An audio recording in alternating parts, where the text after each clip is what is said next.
Okay, let me first correct you. Were you there when I said that? Okay, then what did I say?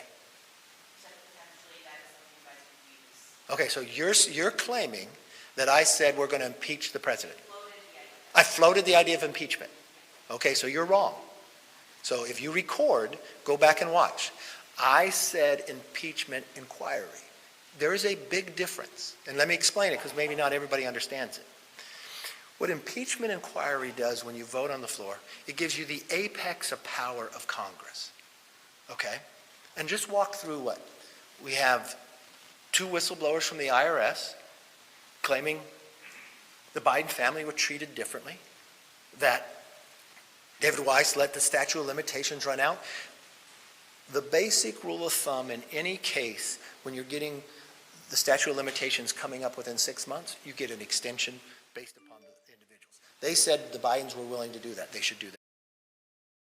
An individual that we now found went to the FBI a number of years ago, claiming that they bribed the president and said you couldn't find the money because all the shell companies, it's the 1023. We found that when then Attorney General Barr found it, that he sent it to the Pennsylvania Justice, and they said there's more to it.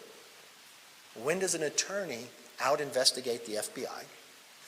We then found that the president, Biden, while running for office, made a couple claims. He first looked the public in the eye and said, I've never spoken to my son about any business dealings. He said, my family has not taken one dime from China. In part of this investigation, we found that when the vice president became vice president, his family created 20 shell companies, kind of like what the 1023 said would happen. We found that 16 of the 17 payments from Romania came to the president while he was vice president.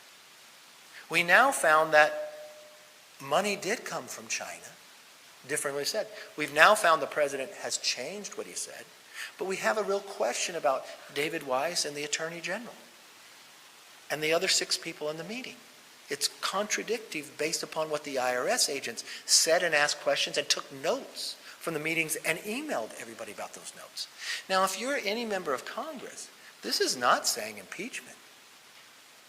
This is not anything but we need to investigate. And what happens, like you watched the situation yesterday, where the federal government says there's still an investigation of the Bidens. Well, the only way you'll be able to get information that way is to have the strength to be able to get the documents you need. I was concerned when asked a question that I haven't seen an administration act this way at the same time as Nixon did by withholding information. If they do not provide the information we need, then we would go to an impeachment inquiry. Impeachment inquiry, which simply is an investigation and providing Congress the power to do that investigation. So I'm glad you asked a question that I could clarify that you misinterpreted and misstated. So with this announcement of giving Congress authority to start the investigation process, he's saying the impeachment process, everything starts with an investigation. If you guys remember how they impeached Trump both times, it started with Nancy Pelosi doing the very same thing. She put together a committee really quickly, gave them authority to investigate, and of course we know what that brought them to. And this is the same exact thing. So get him out, get Kamala out, bring back Trump.